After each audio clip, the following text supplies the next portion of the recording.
for so long, if we're talking about the Colts and captain comeback, obviously it would be Peyton Manning year in, year, a week in, week out, and he had the cape on, everything coming out of the phone booth.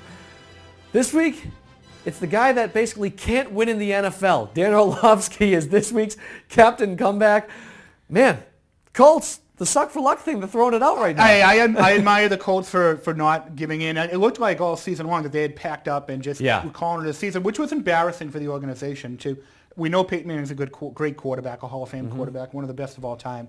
We know that team is better with Peyton Manning in the lineup. But for the defense to fall apart the way they did, for that team to have a total statistical implosion on both sides of the ball, was an indictment of the way the team was managed, an indictment of the players, an indictment of a lot of things. They just didn't show up to play, but you know what? They could have packed it in. They manned up. They've won 2 games in a row, and Dan Orlovsky, a guy who had never won a football game, has now won 2 in a row, including a great comeback this week against the Texans in a game that shocked everybody. Yeah, oh, definitely. And the Texans, it's always an interesting game every single year that they play these guys. It seems like there's something a little freaky. But I want to read right from the article, as you guys were doing before. And this was, when the Colts started the season 0-13, they were 0-7 in fourth quarter comebacks after switching to Dan Orlovsky, the quarterback that, quote-unquote, can't win a game in the NFL. They finally broke through a win in the third start of the season. So 0-7 in fourth quarter comebacks this entire year. That's kind of interesting. Yeah. I mean, they were competitive. They were competitive in certain games. It's just they were getting awful play at quarterback with Curtis Painter and with Orlovsky in his first couple games. I mean, it just wasn't there. But he's come through. The guy's been through, and you got to feel good for him. I mean, obviously, how would that have to weigh on him? He had played more games than any quarterback in football history without a victory. And obviously, he's a competitor. He's obviously a good athlete. He's not trying to get that record. That's not the record they want. And granted, he was most famous as he played more snaps than any quarterback on the 0-16 Lions of 2008. Yep. One thing people don't realize is that team had the worst pass defense in the history of football. The 2008 Lions.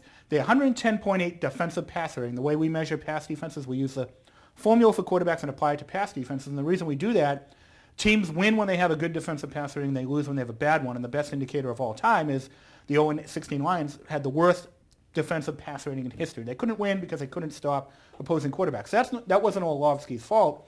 A couple weeks ago, the Colts, 0-13, were on pace to match that record and maybe even break the record of the 0-16 Lions.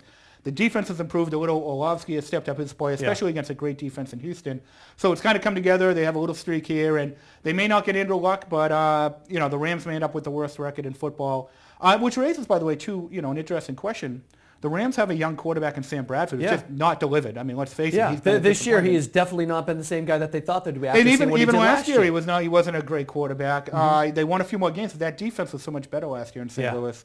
And then the Colts. What's their situation? I mean, these are 2 teams that could use a quarterback and maybe would pass on Andrew Luck. I don't know. I'm just throwing it out there. But would the Colts bring in Andrew Luck if they still have Peyton Manning, say for another 3 or 4 years?